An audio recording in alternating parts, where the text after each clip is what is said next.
Welcome to the 56th episode of Trolling HGC, a Heroes of the Storm podcast focused on esports and a member of the Trolls HGC Entertainment Network. I'm your host, Bahgz, and joining me as always tonight is my good buddy, Goon.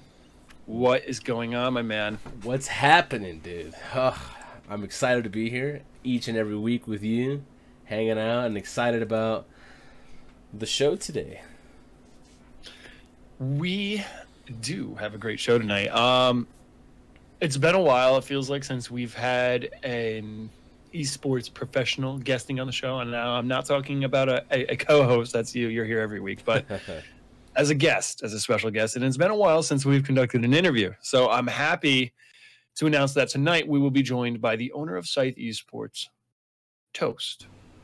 Just toast. Not disguised toast, not buttered toast, just toast. Joining us tonight for a special interview, he will be hopping in the call later. First, we've got some things we want to get through, which I'd like to start off with, which is Patreon. All right, trolls. If you like what you hear, consider checking out our Patreon over at patreon.com/trollsgg, where you're able to donate $1 or more a month to help contribute to the Trolls.gg network. You can pick the tier that fits your budget and help us grow and produce more content for you, the listeners/viewers.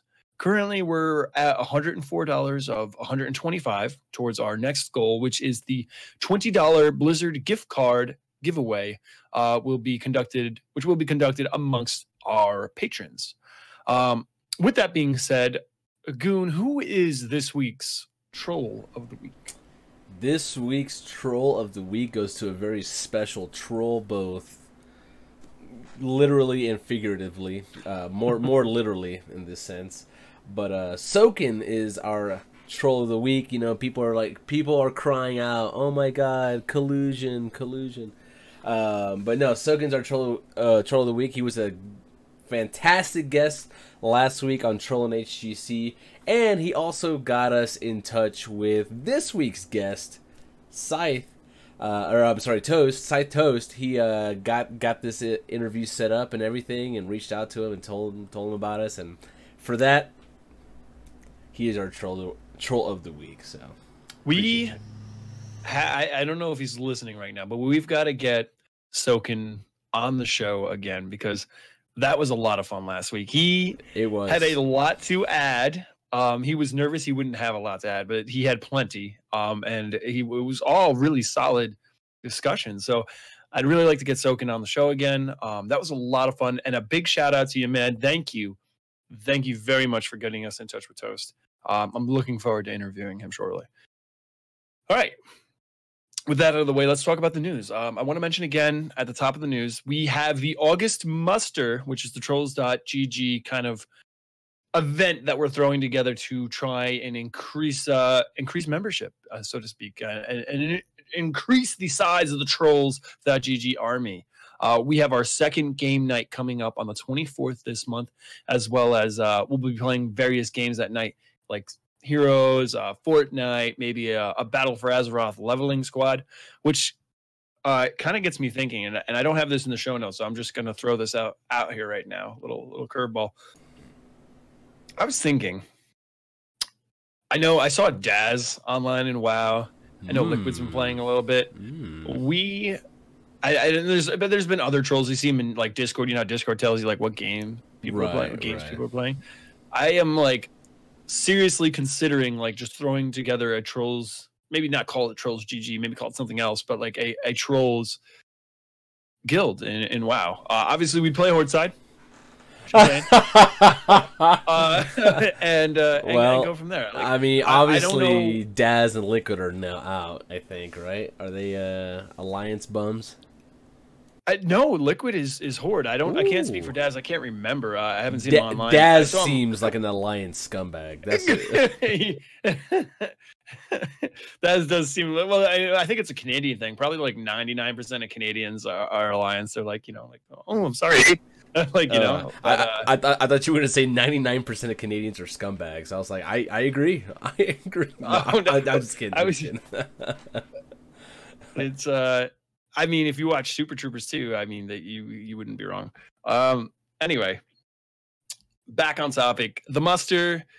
Join us tonight not tonight, but join us on the 24th for our game night, Heroes, Fortnite, and maybe a little Battle for Azeroth leveling. I don't know. That's my birthday, so you better show up. Everybody better be there. So we'll play some in-houses 5v5, some ARAM 5v5, some wacky stuff in the HOTS, and then once I've gotten my Heroes of the Storm filled with you all, you guys can go play your own games. There you go. Also, we mentioned last week that there was an announcement of an announcement. Zealots may or may not be getting picked up by an org. Well, they announced their announcement of an announcement of an announcement on Twitter. I'll throw the link in chat. I guess literally the day of their first match in Phase 2 against Fnatic coming up, we will find out who that org is. Goon, do you have any, like, I don't know, guesses as to who it might be? I thought you were gonna ask me for like insider information. I'm like, I don't know, dude. No clue. It seems to be like a pretty big one. Because of the way he's hyping it up, unless he's just hyping it up because that's just what you do, right? And that's what a good player, a good team does for their org.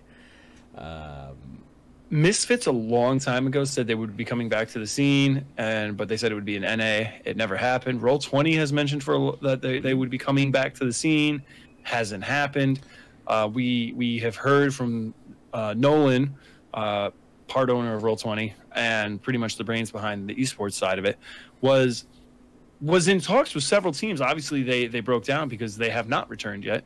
Do you think there's a chance that Roll20 like branches out to like a European team? Because I even though I just mentioned Misfits, I don't see them picking up a last place team.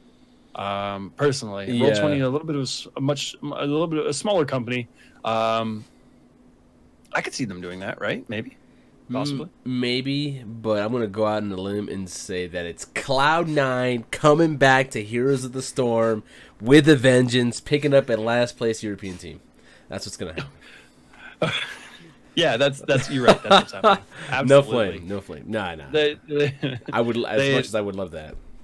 The org that just won Overwatch League is totally going to pick up the last place Heroes team. Okay, LFM.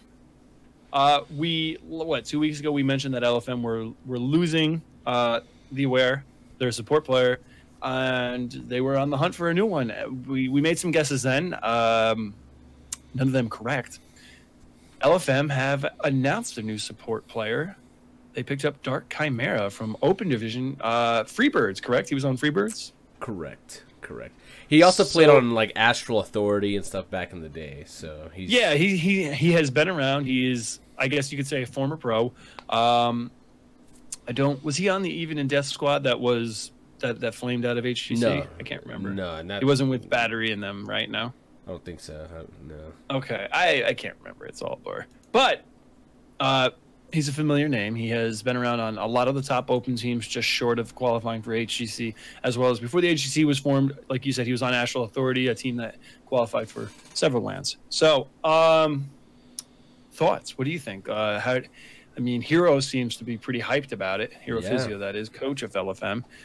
Do you think that this move is a step back for LFM if they need time to gel? Maybe Dark Chimera will be a worse support than the Aware, or do they pick right up where they left off, or is this a step forward? Like, where on the range of possibilities, like the range of outcomes, the spectrum, if you will, where does this fall? This is definitely, in my opinion, pleb opinion, an upgrade. A very considerable one at that. I personally felt that the last support player was I don't want to say the weakest link. That's not fair. Mm-hmm. That's not fair to say, but yeah, it showed that there were some issues there with the way that individual played. Dark Chimera just literally lives, breathes, eats, sleeps, HOTS. Like, this is what he does, you know. He grinds all the time. He's a great mechanical player. He's very intelligent at the game. And honestly, I think this pickup is going to make LFM a better team. Hands down. Now, is this a role swap for Dark Chimera? I feel like I have a mental image of him playing Falstad, so I really don't know though. No, he played support. He played support for okay. All right, great. Awesome. Well, I hope that this is a step forward for LFM. It's a team that is sitting currently, I believe, in 6th place in NAHGC at 2-5. They face one of their rival teams in the lower half of NA in Simplicity this coming week. So we will get a quick look at where they stack up against teams of similar ilk. Last bit of news that I have written down, Open Division team Wrong Orc has been picked up by Scythe Esports, which we kind of mentioned at the top of the show. Do you have any thoughts about this, Goon? Like, me personally, I'm loving these smaller orgs, no flame at Scythe, but smaller orgs coming in and picking up these Open Division teams. I like that.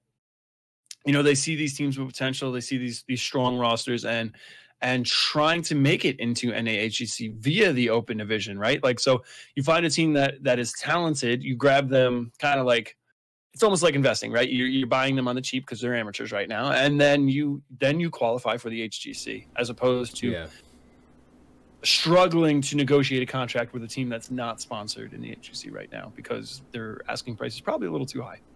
Yeah. Hey, this is nice. This is cool to see, like you said, these orgs coming in, and you look at like Psystorm, for example. They brought their own players from, you know, a minor region outside of NA to compete in NA Open Division for the chance, the hope to make it in through the Crucible into the HGC. I like it. It just shows that there's people out there that are interested in the game, interested in the players, interested in developing these individual players into team players, into whatever. And I don't know. It's a nice organic little growth to see, and I hope that it attracts other orgs that you wouldn't necessarily see, you know, in esports or even in Heroes of the Storm. I know I memed about Cloud9 earlier, but I mean, I'm sure you get enough people coming back to the scene, maybe they take a look. I mean, maybe not, but who knows? It's all about. I feel with the big orgs, it's all about making money, and if there's not enough money to be made, they're not interested. But with the smaller orgs, anything is good as long as they're not losing money doing it. So we'll see a lot of that, and it will help foster growth. I agree. You have anything else to add? Any other bits of news that I missed, dude? Nothing right now. Nothing else. I think that is pretty much. Stop me in my tracks later in the show if we have some breaking news, and I will make the Sports Center sound effect. Don't worry. All right. Let's talk about last week. Last week we had the Eastern Clash from August 17th through the 19th in Incheon, South Korea. Was the double elimination tournament with the best of 7 grand finals, with the winning region unlocking an extra team to send to BlizzCon. It was Korea versus China. The top 4 from Korea versus the top 4 teams from China. The best of the best taking on the best of the best. But looking at these results, I don't think that was the case. It was the best of the best taking on some Davids to their Goliath, and in this story there was no fairy tale ending. I'll whip through the results real quick. Gen G finished the tournament in first place, the best team in the world, reigning for over almost a year now. First place, second place went to Ballistics, third place Tempest, fourth place Blossom, fifth, sixth to SPT at Super Perfect Team and Beyond the Game, and then seventh and eighth went to Challenge and The One. I've got a couple of different things here, and you can shoot some extra stuff at me. Sure. Gen G steamrolled the competition. They went undefeated. They didn't drop a single map. destined to face Dignitas at BlizzCon for a rematch. What do you think? Like a rematch of the mid-season Brawl Finals. I think that is a very, very safe assumption to make, and I mean, I would put money on it. So, what do you think of that storyline? Does that? Because to me, that's like, if it were to happen every year, year after year, it would get old. But for like this year, where it's kind of been culminating in that, like Dignitas put together this roster in the offseason. We all said, ooh, this team is going to be good. We picked up Poyik. We dropped Bakery. Zelia's going to the support. We got Wabi. Like, this is an all-star lineup that Dignitas has. It just has to click. And it has been clicking. And we saw the results. Like, they showed a lot of promise at Gold Club. And then we went to go to the mid-season brawl. And I'm only talking international events here. We go to the mid-season brawl. They finished in second place, but they did give Gen G a run for their money. I think it makes for an incredible story. Now, Gen G is coming off of, they've won BlizzCon, they won Gold Club, they won the Eastern Clash, then they won the mid-season brawl, and then they won the Eastern Clash again. Now, I could be wrong. They might have lost the first Eastern Clash. Sorry. Irregardless, Gen G is running roughshod through the Heroes Pro scene right now. This rematch, I feel like, is the potential to set up the biggest Heroes of the Storm match ever, personally. I mean, the only way it could be bigger is if we had like an NA team that was just like, maybe we got a shot, but we don't. So this, I think, like, no, we don't. Like, if Cloud9 were to come back and like just be Cloud9 again, that'd be cool, and like that would probably set up the highest viewership match of all time. But I think the Dignitas Gen G rematch has the potential to be the greatest Heroes of the Storm match ever. Both teams went undefeated at their respective clashes. They are just steamrolling their opponents right now. They are heads and tails and toes and pancreases above all of their opponents. Like, they're significantly better than everyone else in their region, and they are in the two strongest regions in the world. So that rematch is like the ultimate. It will definitely be the highest level of Heroes of the Storm action that we have ever seen, ever. And you could say that about every tournament after the first one, right? Every match after the first match is technically the highest level of Heroes of the Storm we've ever seen. But this is going to be like insane. These are two teams that are just like, I feel like this is the way I picture it in my head. They play their season just waiting to play. Like, Dignitas is just going through EU, not thinking about EU. They're thinking about beating Gen G at BlizzCon. Like, that is where their mind is at the whole time. Gen G isn't thinking about anybody else. They're thinking about how we're going to beat Dignitas at BlizzCon. How we're going to beat them at the Clash. Like, I think it's fair to say that. I don't know. Okay, I'm sure they think about the other teams and they practice and they prepare for that, but it's the end game for these guys. It's what it was for MVP Black, which is now Gen G, and Fnatic last year. And we weren't, except at this point last year, we weren't where we are now, where we're like, because we were having doubts about Korea and their level of passion for the game anymore. Mm-hmm. That seems to have been remedied, thank goodness. And Fnatic seem destined to win. But now Gen G seems invincible, and Dig is almost right there with them. So we'll see. Wombo brings up an interesting question. I want to see if you can answer it. I have my opinions as well, and I'll share them in a second. He says the domination of these two teams shows how mediocre the rest of the scene is right now. How do you feel about that? Well, let's look at these teams and consider what's different about these two teams compared to the rest of the other teams in Heroes of Storm, period. Obviously, they're very well seasoned. They have LAN experience and things like that. But to me, the biggest thing that sticks out is their rosters have been very consistent for a very long time. Okay, yeah, we got Poik. Yeah, we got Zayla. But these are guys that are like, they're not, maybe Poik, but like Zayla is, like, he's been around. He's been back and forth. He understands. Snitch has been there. JPL. Whoopi. But yeah, and then you look at Gen G, and it's just like, these are a lot of names that have been around for a while and understand what needs to happen, and that have been playing with each other for a very long time. I know Rich left for a while, but he came back hotter than ever. And you look at the rest of the other teams in every other region, it's this, you know, every 6 months, how can we get the quickest win? How can we get the, you know, how can we get the best players and make the best moves to just win? And I don't know. I think with Dignitas and Gen G, they have they've gone beyond that, and it's now like, these are brothers, you know, these are teammates. They are in each other's heads. They know what's up. They've been around long enough to understand, around each other, to understand what sets the other one off, what the other one's looking for, what the other one's thinking. Can I trust this guy to make the play? Can he trust me to make the play? And that's very important. And also the orgs. The orgs are there. Dignitas is a top-tier org. It's been in the scene. They have an incredible support staff. I'm sure there is very little outside the game that these guys have to worry about. Same with Gen G, KSV, whatever they, you know, but... Korean Silicon Valley. Yeah, it's... I agree with you. The sustain of that team, these teams, doesn't necessarily mean that the rest of the league is bad. And I would argue, Dorsch makes a good point. I was actually going to use basketball.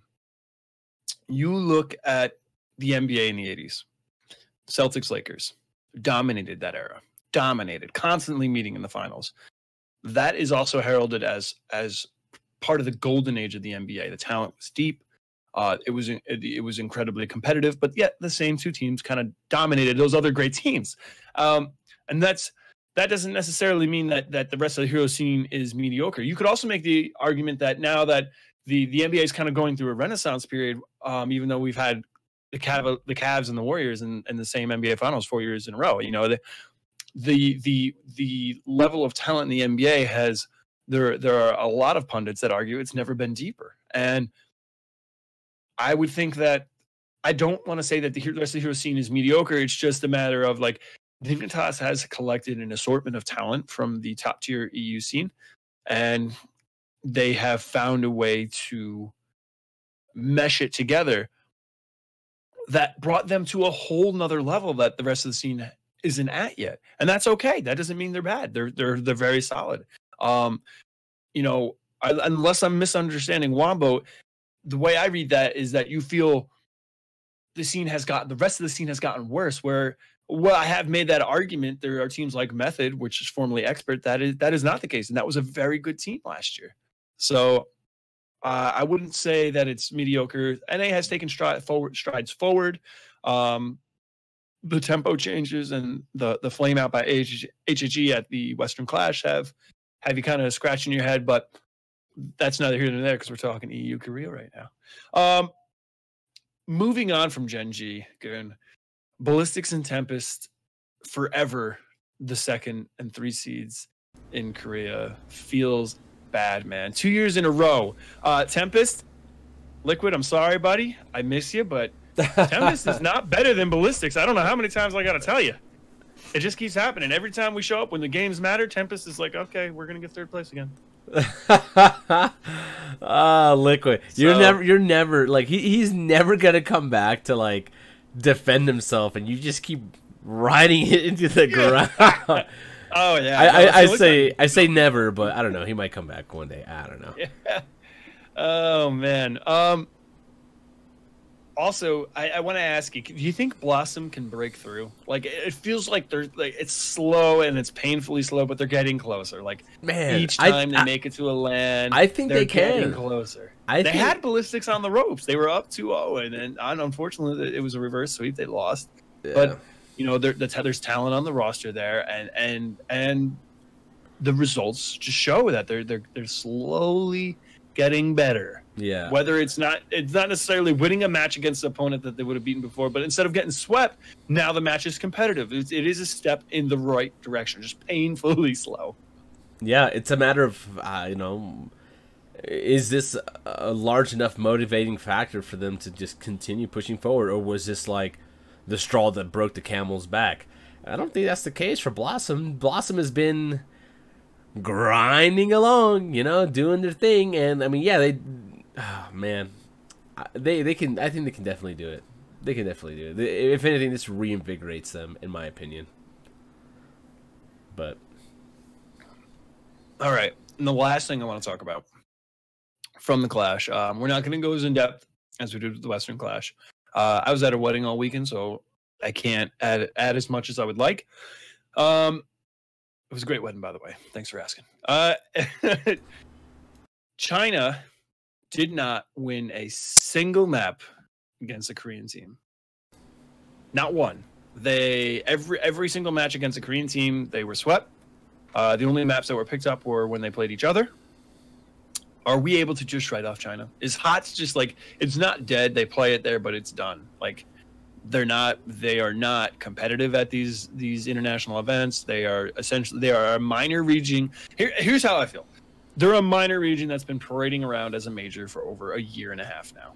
The last time they were even relevant was E-Star at last year's midseason brawl in 2017, and even that was just like, that was only during the group stage, because in the playoffs they flamed out. They were found out, and they were fake. Yeah. They were fake good. Fake good. Wow. Fake good. Wow. Oh, okay. All right. Man, China. Do we just relegate China to a minor region now? Is that what happens?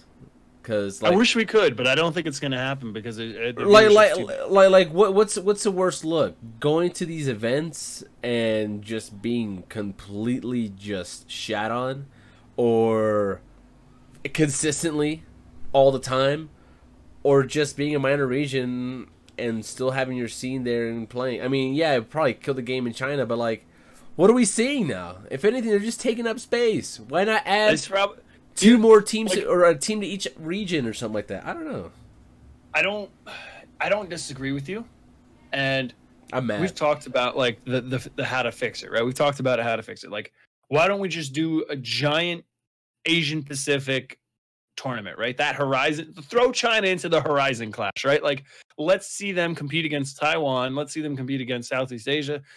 Let's see them, I don't know, Australia too. We'll throw Australia and LATAM in there, man. And some just giant tournament where like two teams come out of there, or maybe only one. And then the rest of the major regions will be NA, EU, and Korea. Like, it seems savage, but it's just,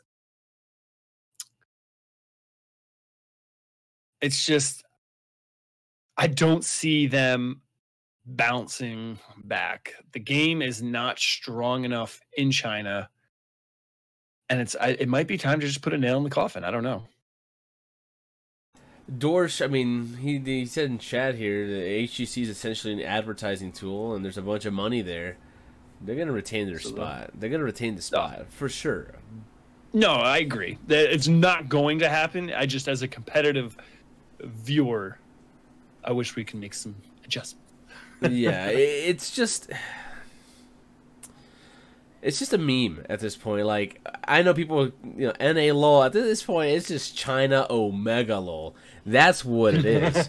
Because, this is not, I don't know. So someone was arguing here, and Olset was saying that NA was at that level the entirety of 2016, half of 2017. I don't think so. I wouldn't say it was that bad. China was at one point fairly competitive, I think, for the most. They were okay, and then has just gotten worse. We're probably not going to even see a Gold Club tournament, I think, happen. Like, if China does this poorly, why would they ever bring anybody over for a tournament to play in China against Chinese teams when they just look this bad all the time? That's a good question. I don't know. I mean, I don't know. Just to see a Korean, unless they're making enough money off of it, just right? To see a Korean team and an EU team in the final. Like, what audience member in China is going to like that? Is going to watch that? Is going to care? It's true. I mean, I've made my point. I think the game's dead there. It's sad but true, and I think it's time to move on. But I don't believe Blizzard agrees with me. Dorsch makes a good point, so it's probably not going to happen. But it's just sad. It's how far they've fallen. E-Star, the old E-Star rosters of old were great. Edward Gaming, when they were in the game still, was great. It's just there was a time, and that time has passed, unfortunately. We have seen a strong region absolutely just falter. Moving away from the Eastern Clash, let's take a look ahead at this weekend. This weekend, HGC returns in NA, EU, and Korea. Part 2 of Phase 2 begins week 6. We've got a couple of big matchups I want to highlight here. Friday at 5 p.m. Eastern, we've got the Heroes Hearth versus Endemic matchup. It's the favorite versus the Dark Horse. And I gotta ask, is Heroes Hearth going to rebound from the disappointing clash, or is this are they on as a team gonna full tilt, and really are we gonna start seeing some shaky Heroes Hearth play? I don't know if they're gonna full tilt. I don't think they're gonna drop that hard. I don't think they're gonna take their performance at the clash that hard. But I think Endemic can probably take a game. Okay. And I think that's just Endemic getting better, maybe, than Heroes Hearth being tilted, but... Okay. I have slowly grown to like Endemic a little more and more as this phase has progressed. Mm-hmm. I still think Heroes Hearth is going to win, but I do think that Endemic is the dark horse. I have mentioned it. I think they're gonna be the dark horse for BlizzCon. I think that they are going to get. I don't necessarily think they're going to go because we did not win the clash. I don't think there's going to be enough spots and they have too much ground to make up. But I think they're going to push Heroes Hearth here. I think it's going to be a 3-2. So the next 3-2, okay. matchup. Oh yeah. All right. You're not seeing it. You're just giving them one. I'm giving them one. I'm giving them 2. It's going to be close. Saturday at 7 Eastern, Tempo Storm versus Heroes Hearth. The rivalry match right out the gate. We have the 1 seed versus the 2 seed in North America. Probably going to be Heroes Hearth. And probably, what do you think? I'm going to go Heroes Hearth 3-2. 3-2 Heroes Hearth. Yeah. I think I'm going to agree with you. Hearth wins this 3-2.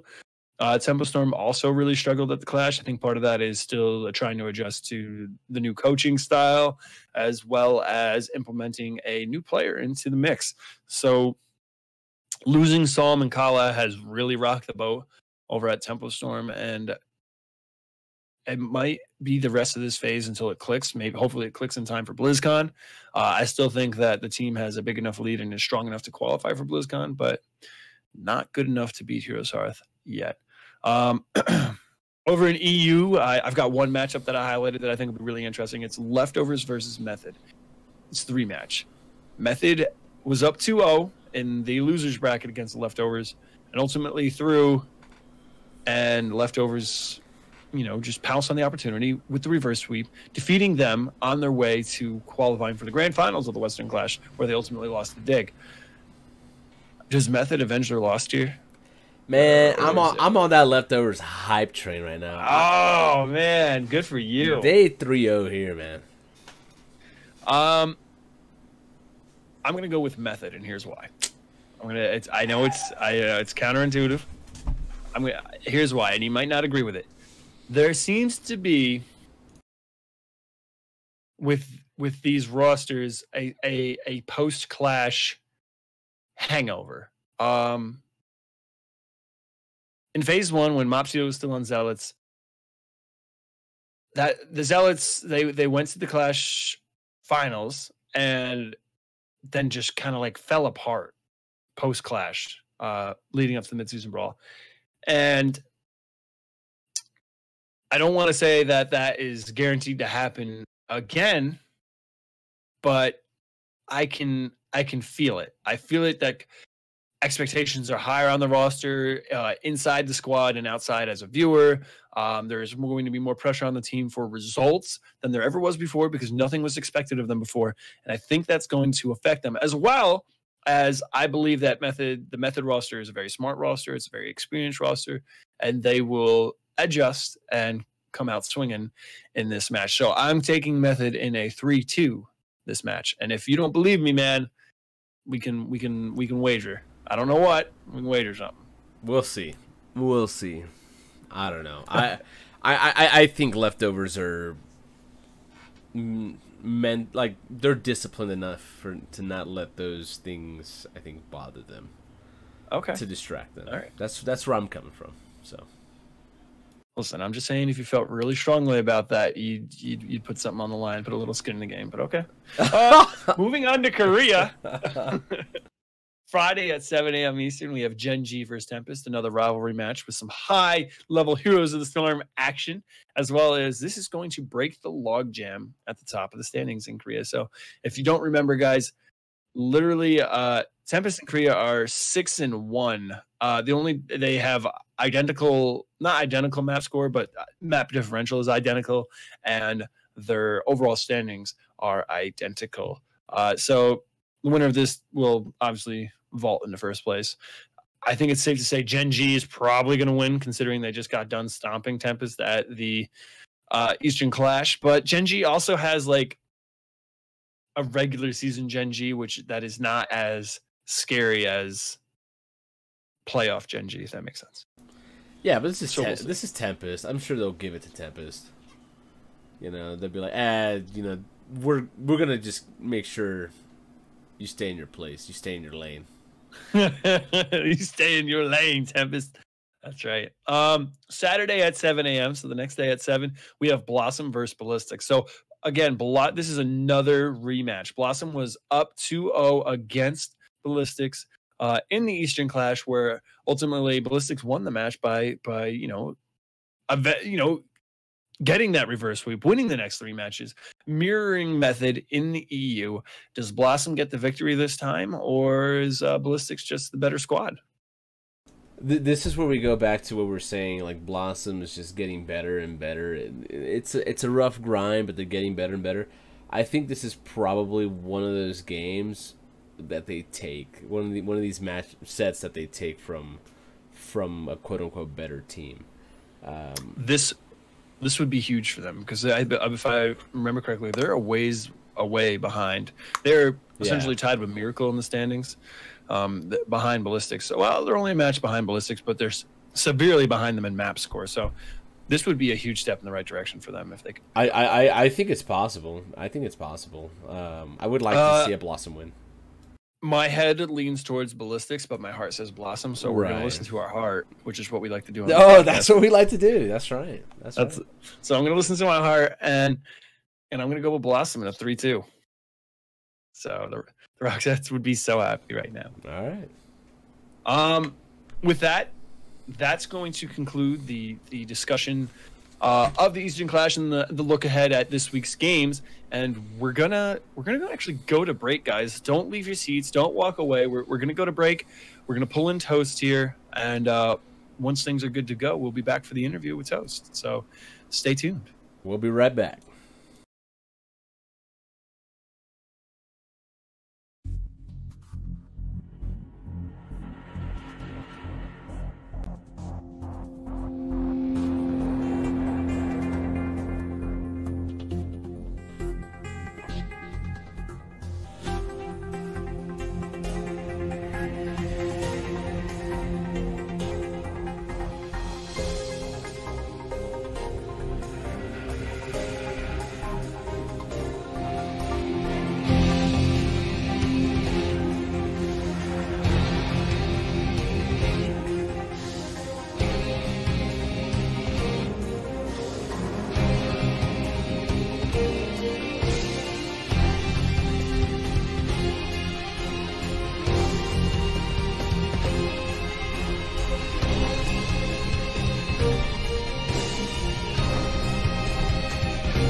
We're here.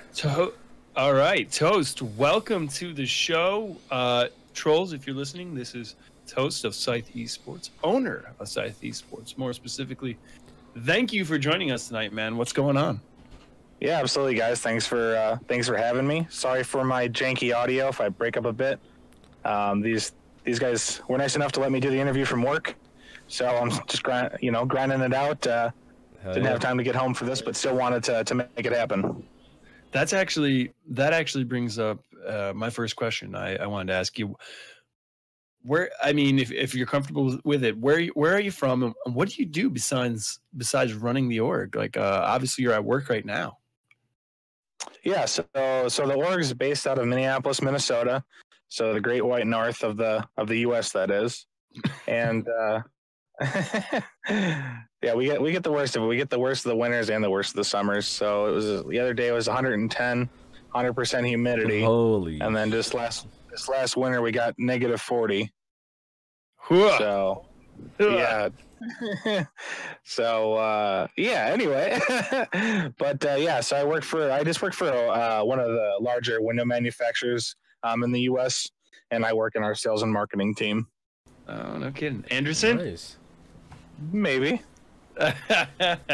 Awesome, man. Good for you. I know the struggle with all four seasons. I live in upstate New York, and I mean it's been cooling off a little bit here finally, but pretty much July was 100 degrees and 100% humidity, and the winter is brutal. Not quite -40. We haven't hit that, but we've definitely been below zero. You get the snow. Yeah. I know. I was actually born in Buffalo. Yeah, so we get the snow and it's cold. Oh, yeah. Oh, yeah. I gotta ask you, what got you into video games, and then as a follow up, what led from playing video games to enjoying esports? Yeah, for sure. So, video games have always just been like a big part of my life. Like the earliest memory I actually have was I used to share a room with my older brother who was about 9 years older than I am. And I remember I must have been like 2 or 3 years old because I had a little Barney bed with a little gate so I couldn't get out of it. And I remember waking up and he was playing Mortal Kombat on Sega Genesis. And he saw that it woke me up and he just kind of gave me the shh. And I remember I just watched him for like hours just grind out Mortal Kombat. So that's literally like one of my earliest memories as like a child. And I mean, I've just, just like anyone else, just played games all throughout school, all throughout high school. The difference being I was never very good, like competitively. Yep. So that really brought the enjoyment of the esports even more because I got to see people compete at the highest level, even though I couldn't get there myself. And then, yeah. Go ahead. No, I mean, yeah, like I said, I just wasn't able, that's one of the things that want to make me get more into esports because there's so many other avenues, right? Besides being a competitor, there's so many more things you can do. If you're not a competitor, there's still so many other things and you can still be in that scene. Right. My first console was actually Sega Genesis. My earliest memories playing Sonic the Hedgehog on my uncle's TV with my Sega Genesis. That was my thing. And then relegating my brother to just watching, Shut up. I'm playing. Oh yeah, I watched a lot. I remember I cried when we sold that Sega. They traded in the Sega and all the games for a shiny new PS2.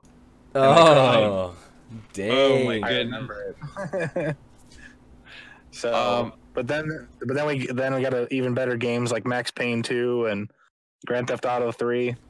Oh yeah. Actually, I got a funny story. So, my babysitter, when I must have been like 7 or something when Grand Theft Auto 3 came out, or something about that, right?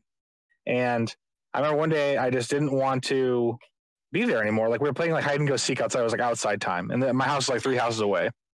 Can I swear? Can I swear on this channel or no? Feel free.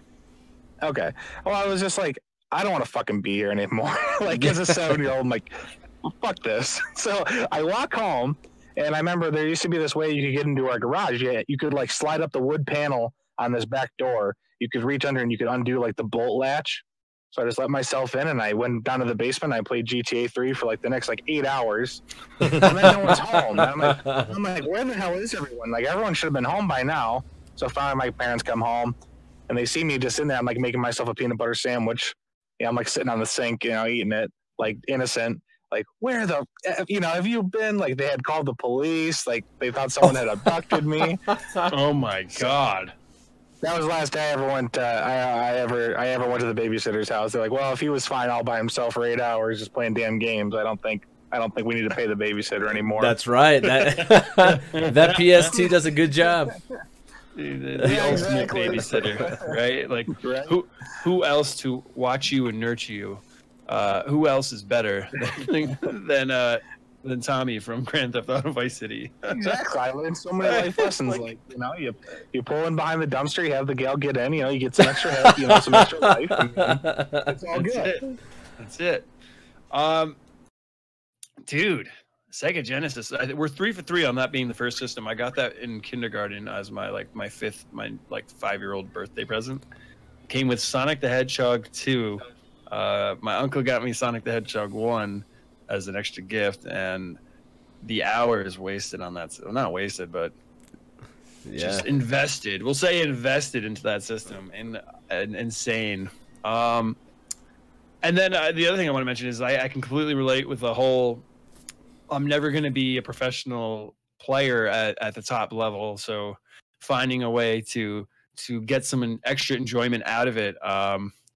Here with the podcast and you with your org, which brings me to my next question. How did you start Scythe Esports? Like, what is, like, I guess, can you give us like the details as to like what does that involve, starting an org? Quite a bit. So I mean, if you want to go all the way back in like 2010 when streaming first started, like with Twitch and everything, I was doing some commentating for StarCraft 2 on a tournament website, just doing some like low level games. Didn't really pan out. I was trying to be a caster. Like that's, cause that was kind of like everyone's dream to, kind of follow like the Tasteless and Artosis path, right? Like go to Korea, like do the commentation thing, like that was kind of like what I wanted to do at that time. Didn't go anywhere with that. So I gave up that for a while. And then I started just doing personal streaming. This next world competitive I ever got, I actually held the world record for Fallout New Vegas speedrunning for like a solid month and a half before someone beat it. Oh. So that was like the most competitive thing I've ever been good at. So I had a little record for like a month. So not too bad, but then after that I kind of took a break. Like I was playing StarCraft casually and stuff, and I took a break. Came back about 2 years ago, and I started doing my own talk show, actually, Dank Shrine, which is a StarCraft 2 interview show, similar to kind of what you guys are doing. I used to have on all the Korean players and do Korean to English translations. Really? And did it solidly for about a year and a half. Yep. Did it solidly for about a year and a half. I got invited out to BlizzCon. I got invited to the StarCraft Community Summit, kind of got my name out there. Wanted to do more. So I started sponsoring a couple players and, just covering some tournament, admission stuff, what I could. And that's kind of what got the whole team started. So we started in StarCraft. And then slowly just started adding on more and more people were interested in joining. And then just through the grind, it was just the basic. That's just what it boils down to, like getting viewers and traffic. You just got to grind it out. When it comes to sending out those emails and then trying to contact people and trying to get them to look at your stuff, you just can't give up. That's definitely, that's incredible. I got to ask you, circling back, what was the process for translating those interviews with Korean players? And not because I'm interested. So it was pretty simple. I just had a translator who was also a huge StarCraft fan. Some of the players are obviously, they speak enough English to know what you're talking about, and others, need the help. But it made it easy because my translator was also my co-host. So things flowed pretty naturally. Okay. It's a little awkward just because there's a downtime between you asking the question and then getting the answer translated back to you. But we tried to make it very viewer focused. So we took a lot of viewer questions because a lot of those people, a lot of those Korean players have, English speaking fans and they don't get to communicate with them very often. So we were mostly doing it as like a fan service.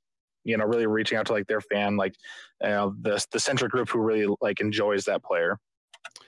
That's incredible. What I like about that is, well, the way I think about it in terms of Heroes of the Storm is there are not a lot of great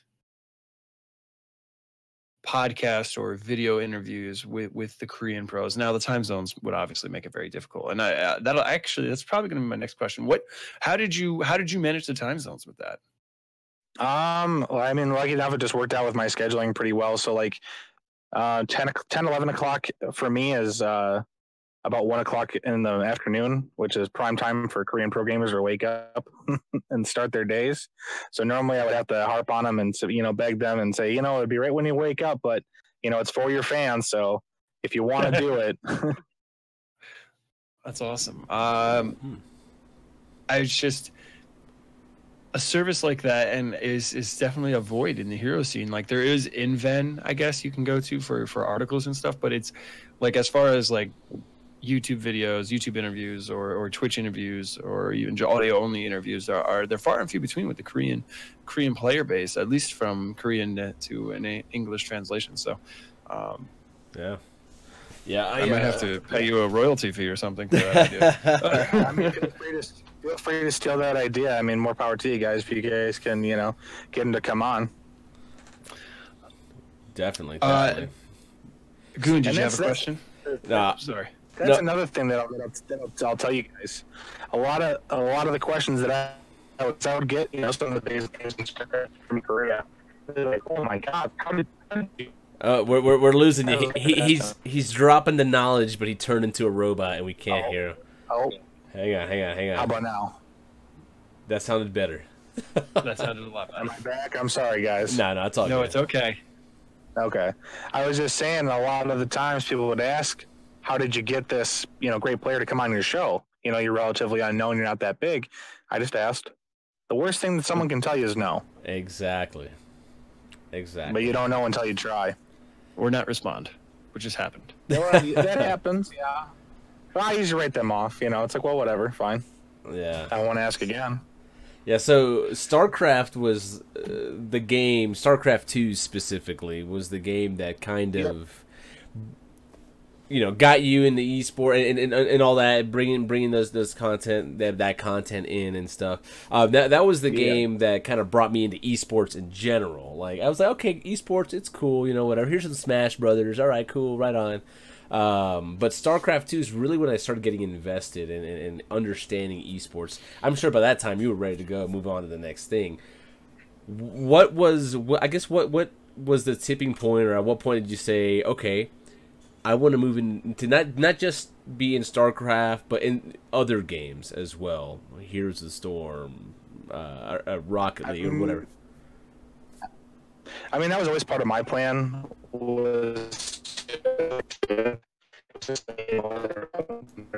Hang on. We're losing you again. Hello? Can you hear me? You still there? Yep, can you hear me? Okay, there we go. Okay. Sorry. It's all good.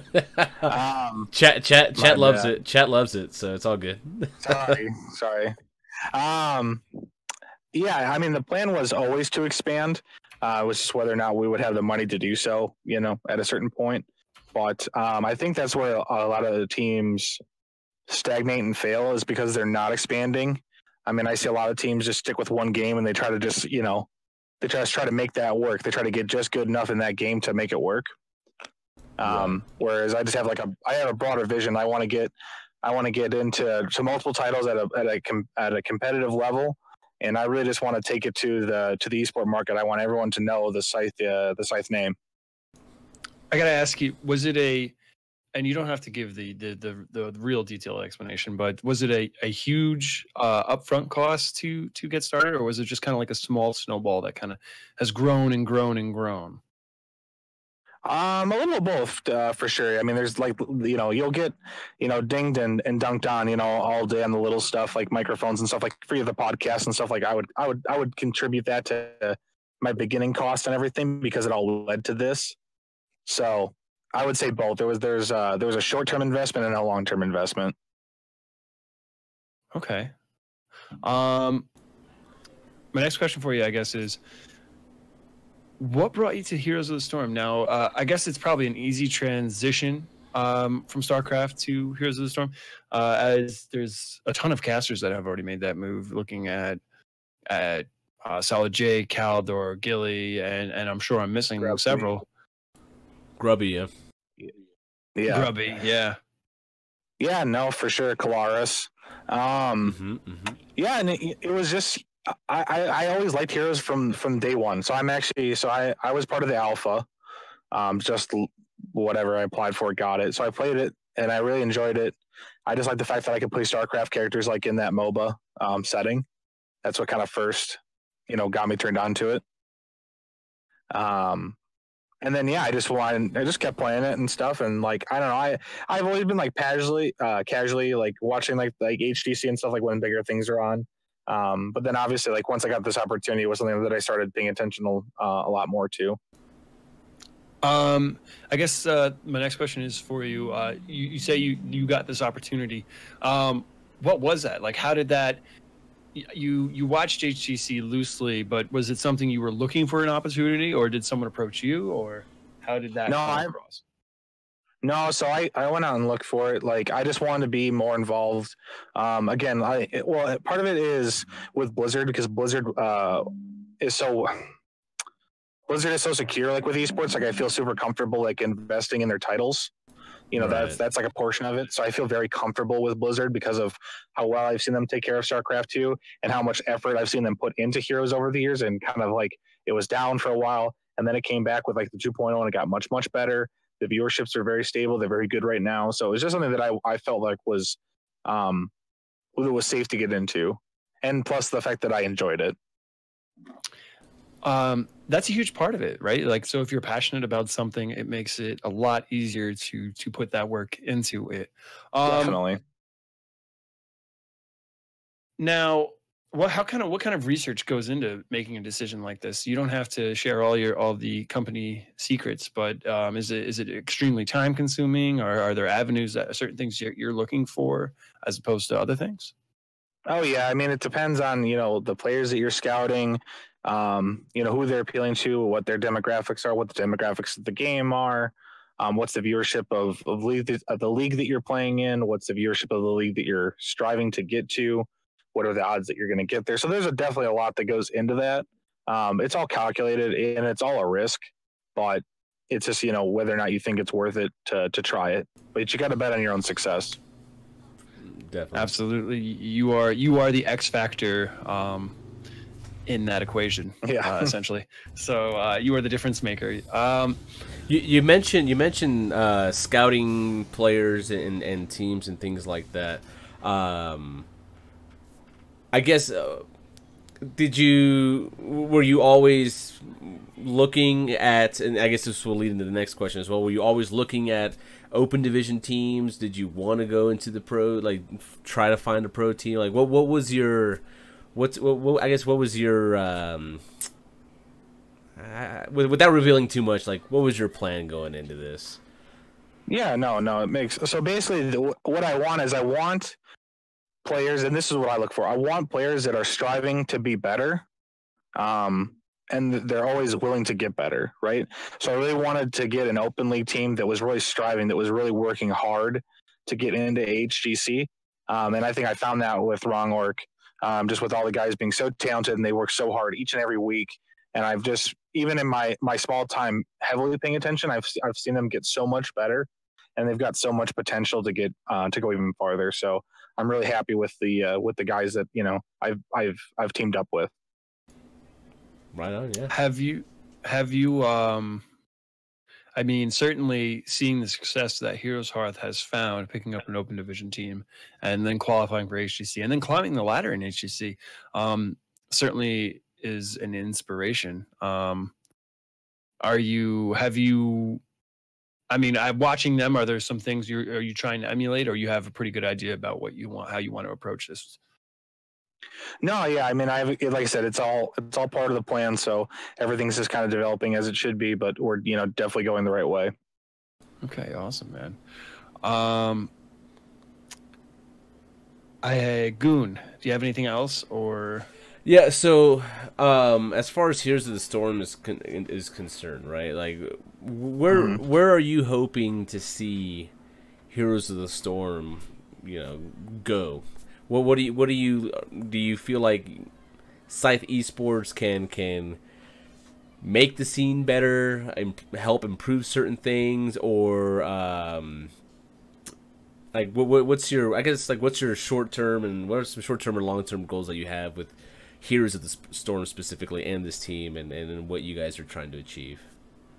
Yeah, absolutely. So yeah, I definitely think that I mean our short term goal is to get into HGC, which I know we're going to do. I know we're definitely going to get in. Not to talk bad about any of these other teams, but I know we're going to do it. Like all the talent's there. We're hungry for it. We're going to get it. You got to believe. But yeah, we're definitely going to make a difference. Like in this scene, like we're not in it for the money. Like like all our players are salaried, like already. I'm in it to make the community better, to make the scene better. Like I want us to have a solid fan base. I want our fans to be able to be proud of us, and I want us to be able to give them something to be proud of. That is awesome. I actually already salaried. I don't know why. Yep. I just assumed that wasn't the case. That's awesome. I'm glad to hear that. Yeah, some guy in Reddit like immediately called me out. Like, I don't want to be. You'd have to read it. It was kind of funny. Like every time I read it to somebody, I use like a negative. Like, I don't want to be that guy. Like I use like the that's Reddit. That's Reddit, man. I know, but it was funny. He's like, well, who's funding this? And there's zero opportunity. And it's like, okay, well, that's your opinion, man. Because they're the ones signed. They're the ones signed to the org, right? That's just like your opinion, man.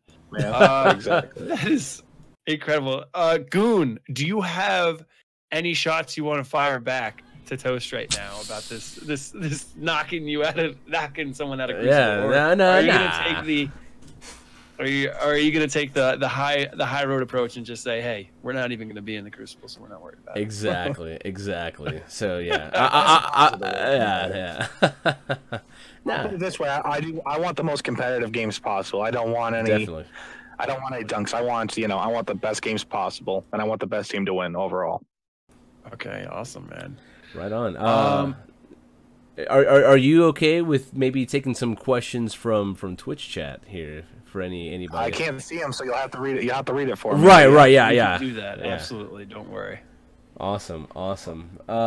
Twitch chat, hit us up now. None from the guys under these troll questions. No. I see Nintori in chat already. I know. I see him. Give him a second here to catch up to the stream. Yeah. Question. Yeah, no worries. Soaking Gaming. He's typing. Filler. More filler. I'll tell you guys a quick story here before you ask that question. This is a funny story. Okay. And this isn't a bragging story, but when I got invited out to the community summit for StarCraft, we got to go to Mike Morheim's 50th birthday party. Ooh. And everyone was there, and all the StarCraft guys were there, including like Grubby and Kalaris and stuff. So I was talking with them, and I was like, hey, because Kalaris was doing Heroes and stuff, and I was like, hey, I got a question for you because I'm kind of a super casual Heroes fan. And he was like, okay, sure. You're like, shoot. And then I don't even remember what I asked him, but I had asked him something about in depth about 2 support meta, and he just gave me a look, and he's like, a fucking casual fan? Like, what? He's like, wait. Yeah. He's like, that's casual? I thought you were going to ask for Deathwing or something. What the hell? What the hell is it? Soken wants to... Soken is asking, what are some other games that Scythe plans to expand to? I was going to say, are there other games that interest you, that you like, that, Yeah, for sure. So yeah, as you guys know, we're in StarCraft 2 and Heroes. We just announced we're entering Hearthstone as well for this year. Nice. We're also in a game called Brawlhalla, which is kind of like a Super Smash clone for PC. If you're not familiar, super fun. Yeah. We've got one of the best players in that game already. Kind of a hidden treasure talent that I was able to bring out of her shell, and she's an amazing player. Nice. That's awesome. So yeah, we're in a couple different titles, but I think moving forward, some things that we'd like to get into, maybe Rocket League. Okay, yeah. Maybe some Street Fighter, maybe some other FGC titles.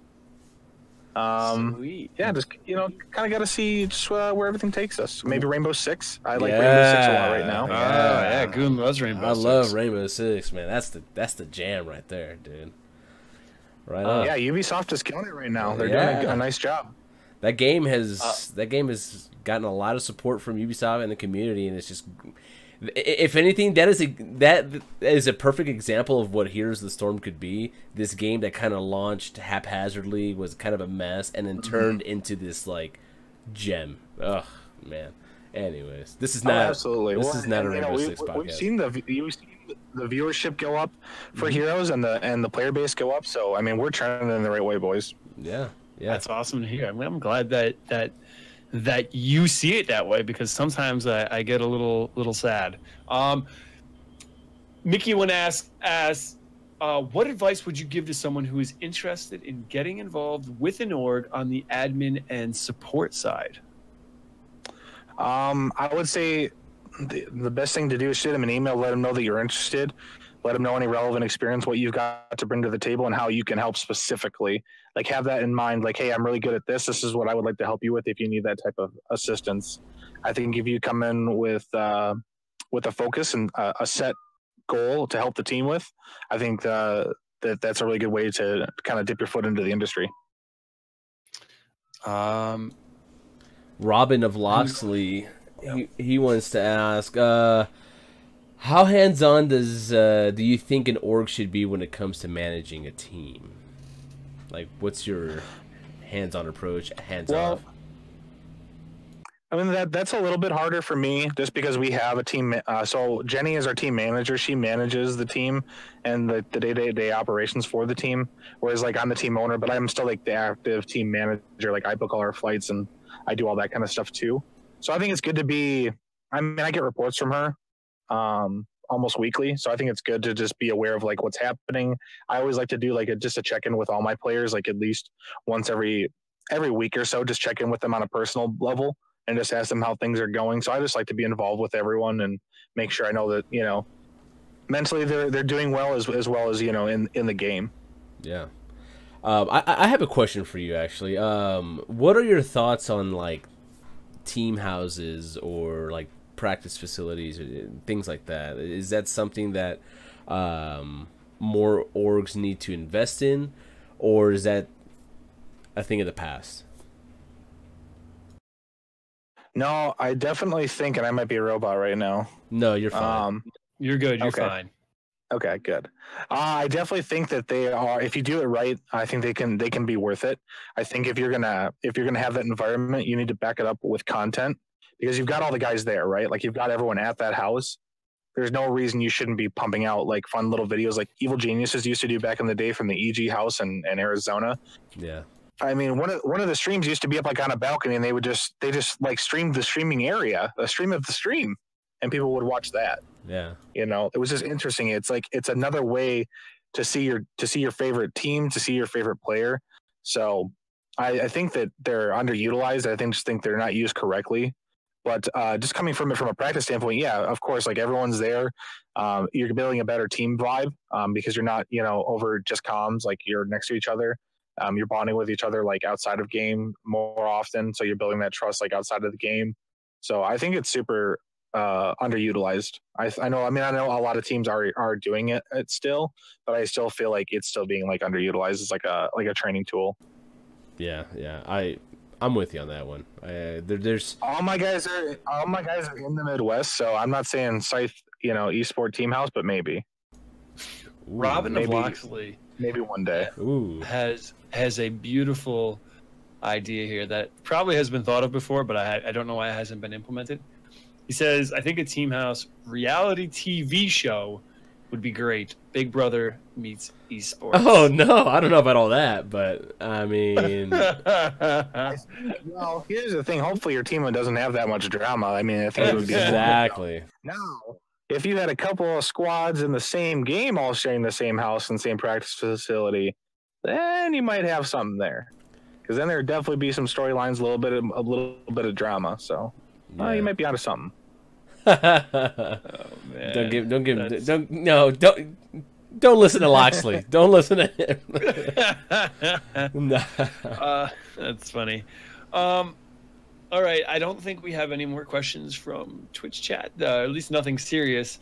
So, so let's wrap this up with the amateur scene. We'll talk about the amateur scene real quick before we close out the show. Over in EU, the Open Division has returned. Cup 6 finished today. Epunks beat Holy Bananas 2-1. The Rusty Frenchies defeated Team Go 2-0 in the third place match. Currently, I don't have the link open, and I should. Currently, over in EU, we're looking at the top 8 teams right now. Epunks, Black, Skogs Report, Time to Shine, IQ 129, SFD Gaming, Tranquility, EPG, Frozen, Forco, Dukin, PO, and I haven't been counting, so hopefully that's 8. Looking over in North America, the region that we're all here for tonight. Right. The Open Division returned last night, and tonight in the semis, we will wrap up day 2 of Open Division Cup 6. We have Scythe Esports. There we go. ScytheToast Gaming.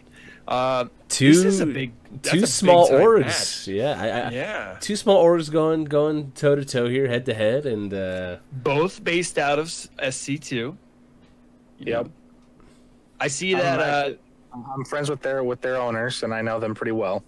I was just going to say I saw that you added them in the announcement tweet. I don't know if that was like a little tongue-in-cheek thing or just a friendly ad. Or... No. Yeah, no. I was just adding them because they had no idea that I was planning this. Oh my god! Surprise! Yeah, like, hey, we're gonna be playing you guys in this too. Like, it's gonna be fun. It was all for fun. Absolutely. I don't think. I mean, maybe I could see how to people that don't know our relationship might have thought that might have been like a toxic thing, but no, it absolutely 100% was not at all. Because I'm good friends with both the owners, and no, I want them to. I still want them to do well. I just want to beat them. For sure. Well, I mean, listen, the top 2 teams get to try anyway. So, ScyStorm, looking at them, I'm going to talk about them briefly right now. It looks like, looking at the point standings right now, they've got to win a cup to get enough points to qualify, because they are still they're 100 points out of 8th place. I'm going to pull it up right now. Let's see here. Currently 1, 2, 3, 4, 5, 6, 7, 8. Firm Handshake is in 8th with 145 points, and ScyStorm is sitting 1, 2, 3, 4, 5, 6, 7, all the way down in 13th or 15th with 50 points. So they're 95 points back. A second place finish will garner them 90, but they've got some work to do if they want to try and qualify for the playoffs and have a shot at the Crucible. The other team that's also in the semifinals, other 2 teams, is Divination, who Goon advised me has BKB tanking on the roster for them. Sorry, Shreem, I'm muted. I don't know if he's I know BKB is there. I'm assuming he's tanking because Shot is no longer their tank. So that's what I'm assuming. But Shot quit, right? Is that correct? He retired. He is retired. He's taking a break. He's taking a break. And then they are playing Necrodancers, who have been performing fairly well throughout this phase. I guess again in the semifinals. So yeah, I think Necrodancers is probably the new number 2 team at this point, right? With Freebirds going out. Yeah, we should probably mention that, Goon. Can you kind of is it public knowledge that Freebirds is? I have no idea. I have no idea what you're talking about. Okay. Anyways, moving on. They're not in the cup, so I don't know what's going on. They're not playing this week. I don't know why. Weird. Looking at the standings, we have Scythe Esports sitting in first place with 540 points. Freebirds in second with 510. Reborn Goon in third with 290. Necrodancers in fourth with 185. TLR fifth with 180. Trademark Gaming in sixth with 170. I can't pronounce that with 165. And Firm Handshake in eighth with that must be Oh My Windows Shindaru or whatever. Is that the team you're talking about? All my windows need washing. Yeah. I don't know. Anyways. With that, I think that's a show. Yeah. I think that I would say to everyone who is watching the show right now to switch over to the Heroes channel and watch any Open Division tonight. Kala and Jake will be casting, and cheer for Scythe Esports and cheer for Toast, and thank you, Toast, for joining us tonight. No. And I'll start the sign off. Guys, thank you all for listening to Trolling HGC, a weekly podcast about Heroes of the Storm Esports and a member of the Trolls.gg Entertainment Network. We stream live on our Twitch channel, twitch.tv/TrollsGG, every week on Tuesdays at 7:30 p.m. Eastern, 4:30 p.m. Pacific. Next week, we will return with coverage of Week 6 of Phase 2 in the HGC. Look for Goon to possibly do a slightly later show next week. I'm not going to be around. I goofed up. I let my buddies schedule the fantasy football draft for a Tuesday, and it's a one where we meet in person. We drink a lot of beers. We eat a lot of crap that's not good for you. We rag on each other and go from there. I'm the reigning champ, so I'm going to show up in my championship wrestling belt and just rub their noses in it all night long, and I'll probably take Le'Veon Bell in the first round. So. Yeah, I won't be here, but Goon will be. So, with that, let's give some shout outs. Let's tell the people where we can be found. Toast, what have you got for us? Where can people find you, and are there any shout outs you'd like to make? Yeah, shout outs to the whole team. I know you guys will kick ass tonight. Shout outs to Jenny, our team manager, for doing everything she does. She works super hard behind the scenes, doesn't get enough credit, but she's super instrumental to our success and to keeping everything organized for me. You can follow us at Scythe Esports _ because the regular one is taken and I can't get it because they won't respond to me. And if you want, you can follow me at ScytheToast. Right on. Send any other questions you guys might have for him to him there on Twitter.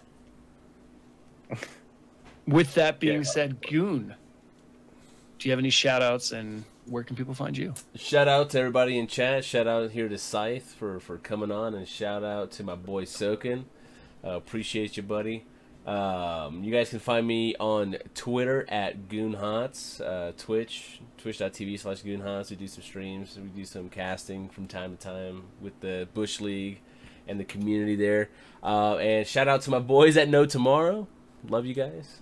You guys are great. Love you guys. But yeah. Oh, and also Thursday evenings, 6 p.m.